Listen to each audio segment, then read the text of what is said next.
Lero pa Nyasa VoiceBox tafuna tikambe nkhani yokhudzana ndi omwe adali mlembi wakale wa boma la dziko la Malawi mu office ya mtsogoleri wa dziko lino komanso nduna za boma pa Chingerezi amene kuti Secretary to the President and Cabinet amenewa ndi Mayi Colleen Zamba. Mayi Colleen Zamba anamangidwa lachitatu pa bwalo la ndege la Kamuzu International mu mzinda wa Lilongwe pamene zikumveka kuti anali pa ulendo opita ku mzinda wa Geneva mu dziko la Switzerland. Ndena nkumafunsa kuti kodi Mayi Colleen Zamba ku Switzerland amakatani. Ena kumati ayi Mayi Colleen Zamba amafuna kuthawa milandu yosiyanasiyana, koma nkhani yake imene ife ngati Nyasa VoiceBox tamva pokuti pano pa Nyasa VoiceBox imafuna kuti zingotenga nkhani zabodza zopanda umboni kumene kuti that's the truth.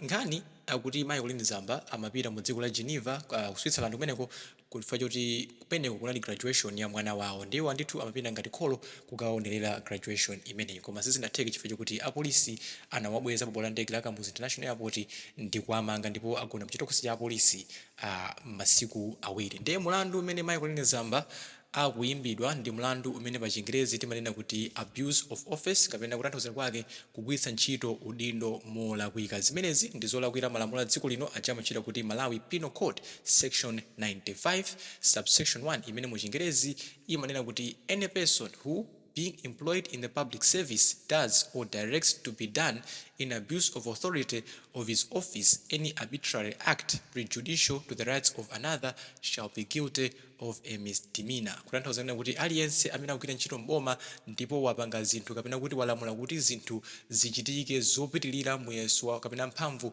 za udindo wake adzakhala kuti munthu ameneyo wapalamula mulandu. Ndipo amalamulo a dziko lino pa 95 subsection 2 akunena kuti if this act is done or directed to be done for the purposes of gain, he shall be guilty of a felony and shall be liable to imprisonment for 3 years. Mwachidule akuti mulandu umene ukapezeka kuti iweyo ndi olakwa ukhoza kukhala ku ndende kwa zaka zitatu. Nde nkumafunsa kuti kodi tsono Mayi Colleen Zamba mphamvu zawo adazigwiritsa ntchito molakwika mu njira yanji. According to ma newspaper osiyanasiyana komanso zikalata za ku khoti, Mayi Colleen Zamba akuimbidwa mulandu wa kusagwiritsa ntchito bwino mphamvu zawo ngati mlembi wamkulu mu office ya president komanso nduna za boma, chifukwa kuti iwowa akuti adagwiritsa ntchito mphamvu zawo ngati mlembi kuti alembe anthu 300 ntchito mboma mosatsatira ndondomeko. Zimenezi kuchilankhulo cha malamulo kapena kuti legal language amanena kuti atra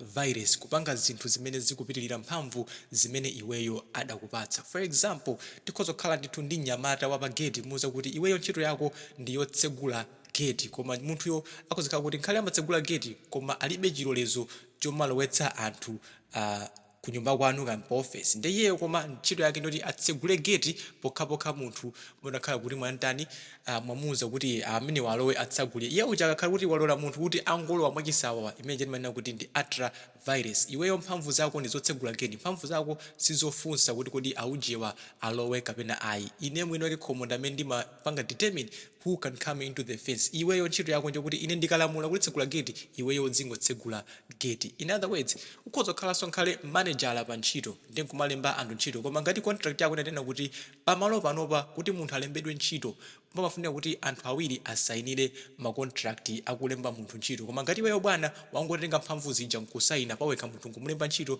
ndikuti pamene paja makhala kuti iweyo wachita atra virus. Nkhale uli bwana koma mphamvu zako sizikukulola kuti uzingolemba munthu ngati palibe ma signature awiri. Ndi mulandu wake ndi umenewo.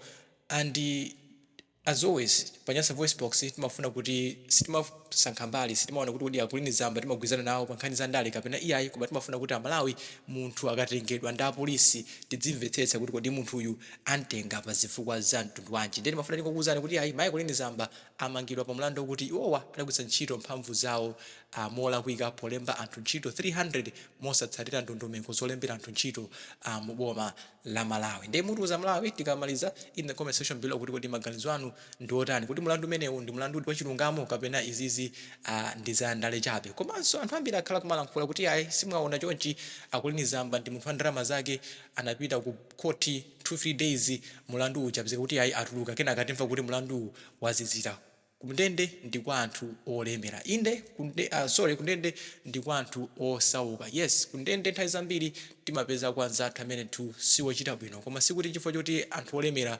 amakatisha ndalama ku khoti kumakhala ndondomeko, ku khoti kumakhala malamulo, khoti amatengera kuti munthu uyu nkhani yake akuyikamba bwanji. Unfortunately anzathu osauka alibe kuthekera kokagula lawyer amene zinthu zija amazitsata bwinobwino, amene ali ndi experience yokuti mlandu wawo akhoza kukawayimira. Pamene anthu ngati Colleen Zamba ali ndi ndalama, ali ndi ma resources amene akhoza kupita kukagula lawyer who is experienced, amene malamulo aja amadziwa bwinobwino, ntchito yopanga defend milandu ngati imene amadziwa bwinobwino. Therefore lawyer ngati amene jawo is more likely kupanga build argument imene ndithu akhoti ajamva kuti umene ukuyenderamu amayiwa apatsidwe belo. Pamene akapuntha abuye anzathu akumudzi akapalamula kuba nkhuku apeza kuti alibe ndalama yokapeza lawyer wa private, mapeto ake amapatsidwa lawyer amene ndi waboma. Nthawi zambiri amakhala kuti lawyer malipiro ake ndi ochepa, komanso mwina wangochoka kumene ku school alibe experience, malamulo sakuwadziwa bwinobwino, ndi zimatengera kuti lawyer amene munthu uja wapatsidwa ndi experience yake zikuyenda bwanji. So it's true kundende ndi kwa anthu osauka, koma not because kuti Malawi